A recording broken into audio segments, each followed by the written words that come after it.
Cronograma. Ahora vamos a hacer un cronograma. Recordemos lo que significa un cronograma. Cronos, tiempo, grama, gráfico. Entonces queremos plasmar de manera gráfica las actividades que vamos a realizar en un rango de tiempo.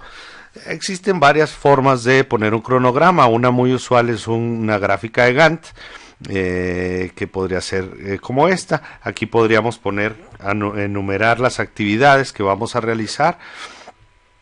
Le ponemos quién es el responsable de realizar esa actividad, pero si se fijan se desglosa muy claramente. A lo mejor, por ejemplo, cotizar. Bueno, vamos a hacer otro tipo de ejemplo. Actividad, reordenar inventario de piezas de plástico. ¿Quién va a ser el responsable? Aquí va el nombre de la persona que es responsable de esa acción, en qué fecha va a terminar, por ejemplo 3 de junio, y en qué fecha se espera que termine esa acción, ¿sí?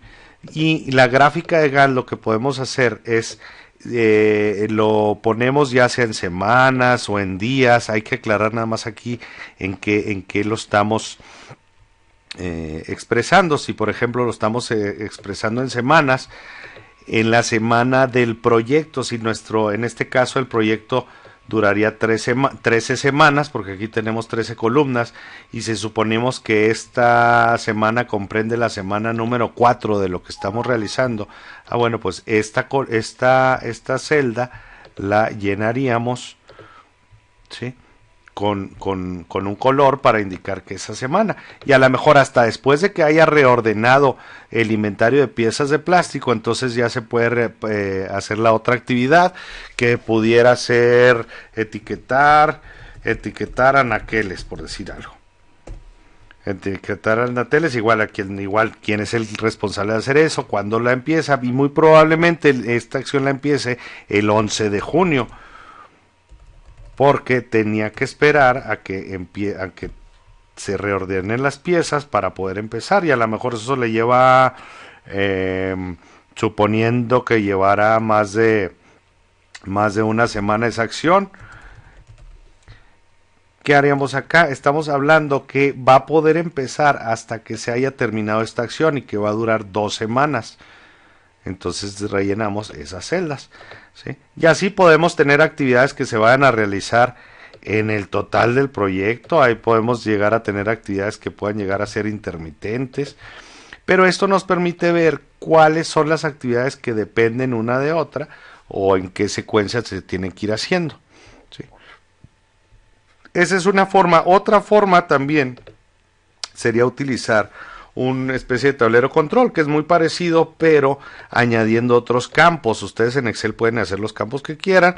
Por ejemplo, aquí en acciones podrían poner el mismo tipo de acciones que estábamos ejemplificando en el formato anterior, pero aquí le estamos agregando unos variables muy valiosas, que es la unidad de medida y la meta. Eso nos permite medir a ciencia cierta lo que se va a realizar. Por ejemplo, si aquí ponemos reordenar inventario de piezas de plástico,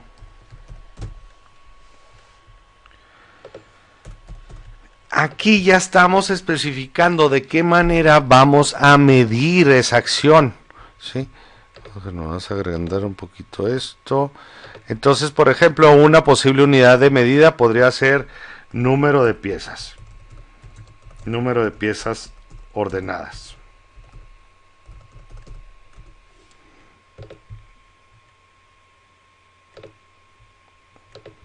Y en ese caso, a lo mejor la cantidad meta sería, a lo mejor tenemos 350 piezas que tenemos que ordenar.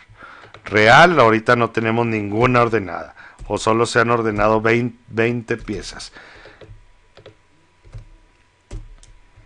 ¿Cuándo la va a hacer? Y entonces aquí sería nuestra gráfica de Gantt. Aquí en este caso tenemos 4 semanas, pero ustedes podrían también agregar otras semanas, ¿sí?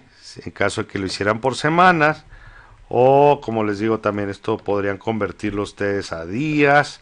Lo importante es que esto refleje un rango de tiempo y de esta manera también aquí lo sombrearíamos como en la gráfica de Gantt que vimos en el ejemplo pasado.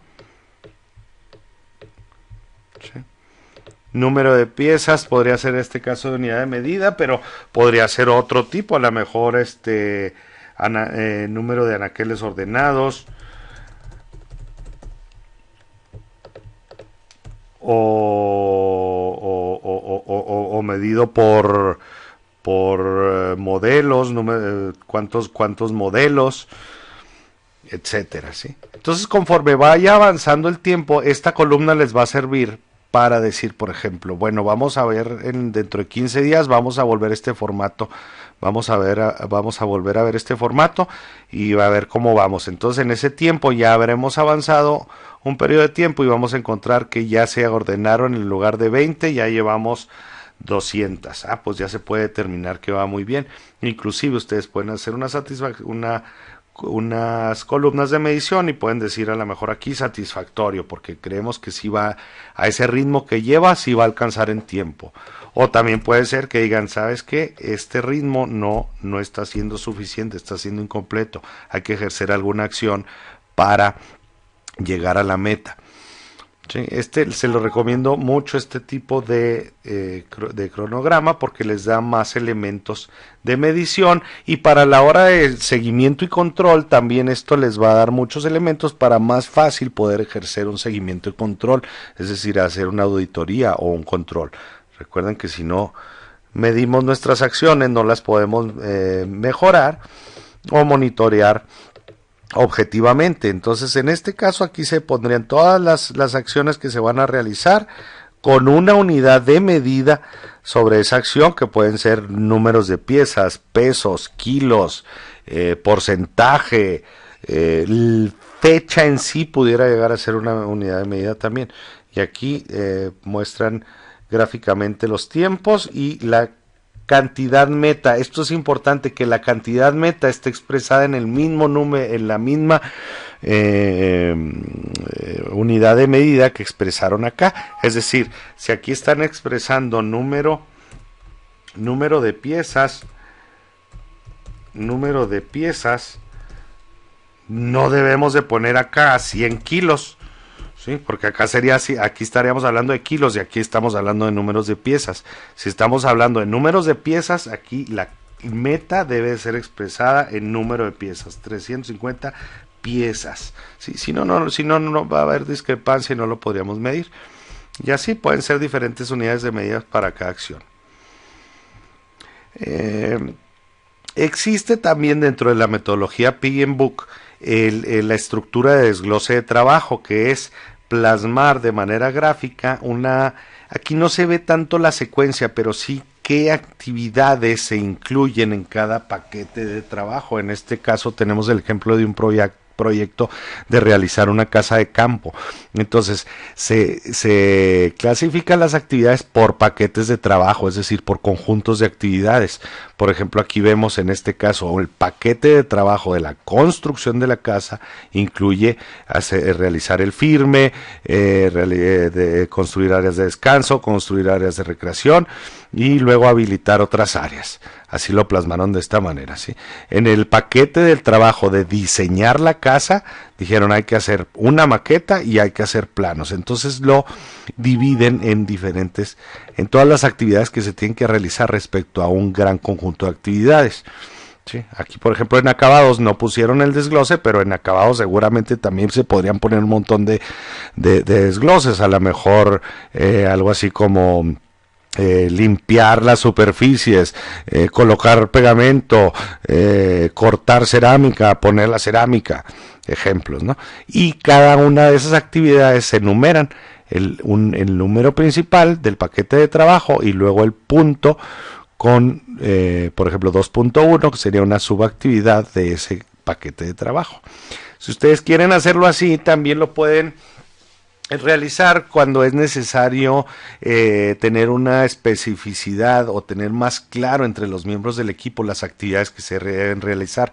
A fin de cuentas, estas actividades se les pone un rango de tiempo en el cronograma. ¿Sí? Aquí, en esas mismas actividades que estaban en el paquete de trabajo, en la EDT, serían las que pondríamos acá. Aquí podríamos poner la 2.1, aquí la 2.2, ¿sí?